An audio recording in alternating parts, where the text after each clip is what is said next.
Hola. Bueno, vamos a continuar, mis queridas. Entonces, ya habíamos hablado un poco de las dos formas básicas de aprendizaje, ¿no? Que es el condicionamiento operante y el condicionamiento clásico.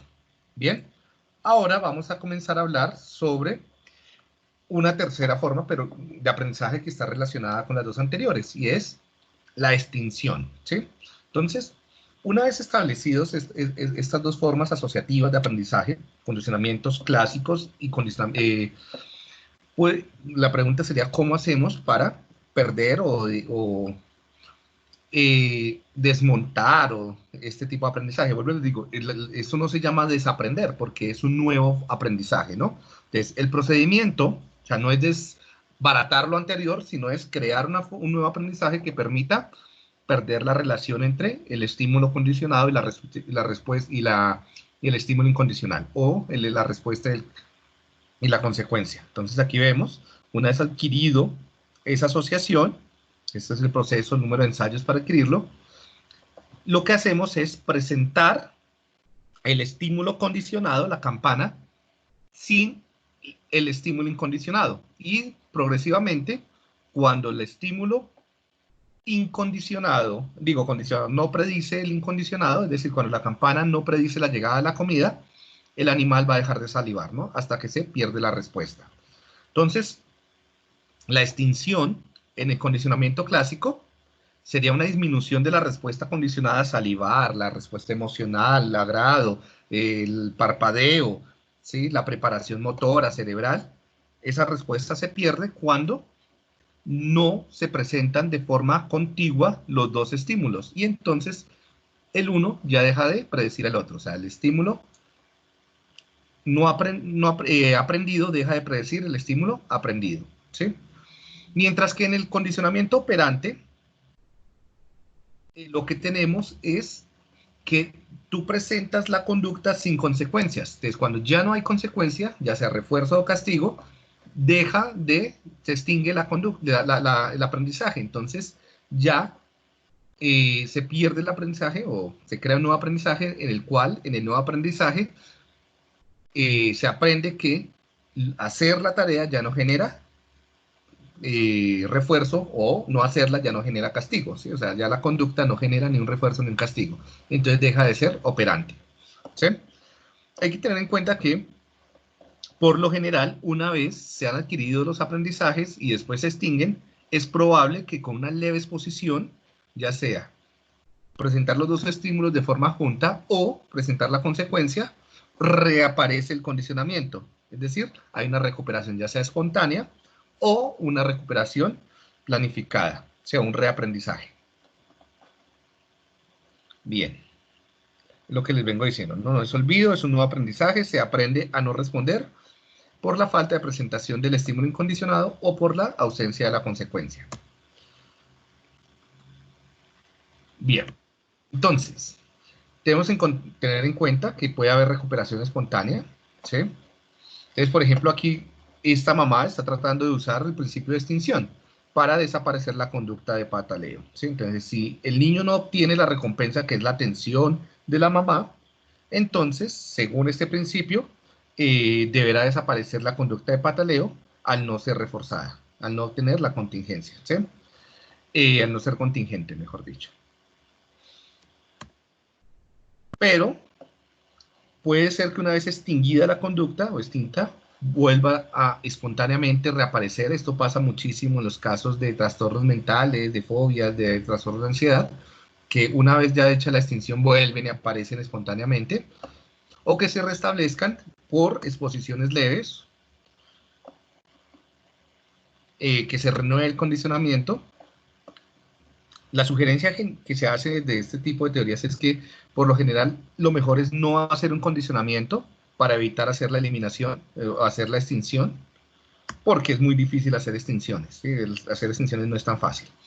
Un procedimiento que suele usarse en psicología, principalmente en psicología clínica, para hacer extinción de aprendizajes principalmente condicionados, es la desensibilización sistemática. Esto se usa muchísimo en trastornos de ansiedad, en fobias, en estrés postraumático, bueno, y en general, en el cual se quiere eliminar se quiere hacer extinción, se quiere eliminar esa asociación. Entonces, lo que se hace es preparar una jerarquía de situaciones o estímulos para hacer aproximaciones sucesivas. Entonces, por ejemplo, eh, tú quieres eliminar el miedo a las arañas, ¿sí? Entonces, si tú vas y le pones una araña en la mano a la persona o en la cara, vas a generar una situación tan intensa, aversiva, que es probable que no genere esa extinción, sino que vas a generar es más problemas emocionales en la persona, ¿no? Entonces, tú tienes que generar una jerarquía de estímulos de un nivel muy bajo a un nivel máximo de temor para ir haciendo aproximaciones. Entonces, vas a poner, bueno, listo. Entonces, lo primero va a ser imaginar arañas. Lo segundo va a ser ver arañas libros. Lo tercero va a ser ver arañas en televisión. Lo cuarto va a ser ver arañas en realidad virtual. Y lo quinto va a ser tocar arañas en compañía de una persona que te dé seguridad. Y por último, el quinto nivel va a ser manipular arañas tú solito, ¿sí? Entonces, tenemos un nivel de aproximaciones sucesivas para el control de estímulos temerosos que generen temor a las arañas, ¿no?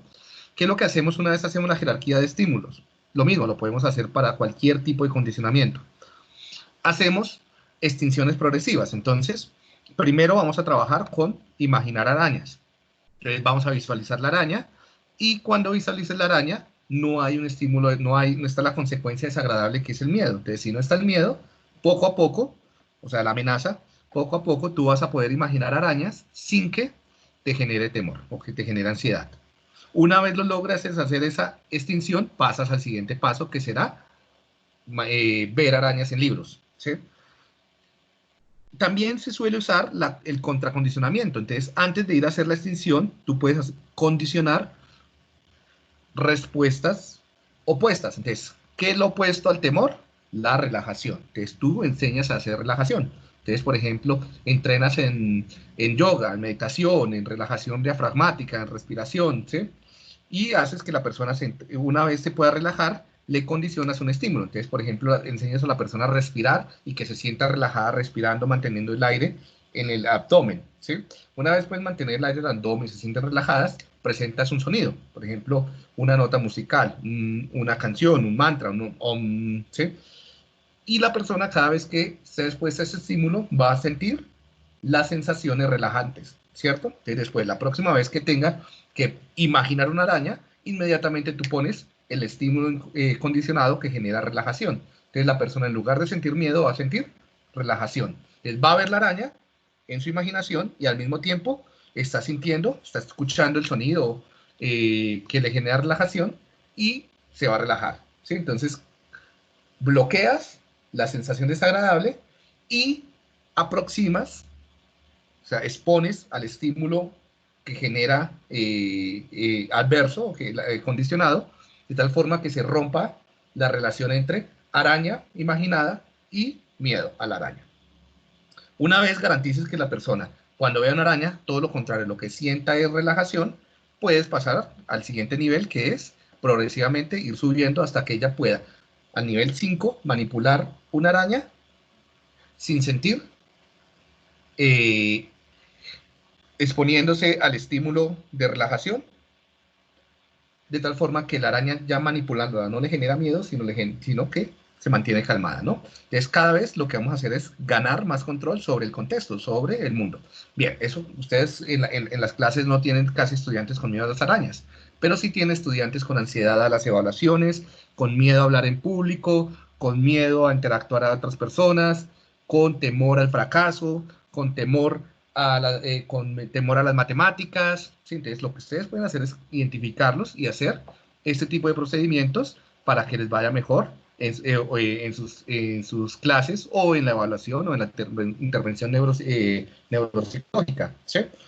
Entonces, si tienen un estudiante que tiene un temor al fracaso enorme, exponerlo directamente al fracaso no va a ser útil para que pierda el miedo al fracaso, ¿sí? A la que le vaya mal en las evaluaciones. Entonces, lo que ustedes hacen es que se imagine, primero entrenar situaciones relajantes, condicionar situaciones relajantes, luego exponerlo progresivamente a situaciones de fracaso escolar o de previas o evaluaciones o de problemas matemáticos, o de educación física, o de hablar en público, imaginarse hablando en público cuando ya se ha relajado, y progresivamente y de forma escalar, llevarlo hasta que en algún momento al nivel 5 pueda estar parado en frente de sus compañeros haciendo una exposición, sintiéndose relajado y percibiendo el control sobre su conducta, ¿vale?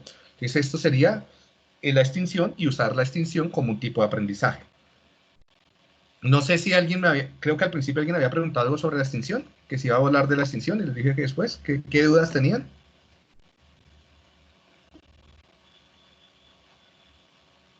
¿Alguien? ¿O alguno tiene alguna duda sobre la extinción o algún comentario sobre la extinción?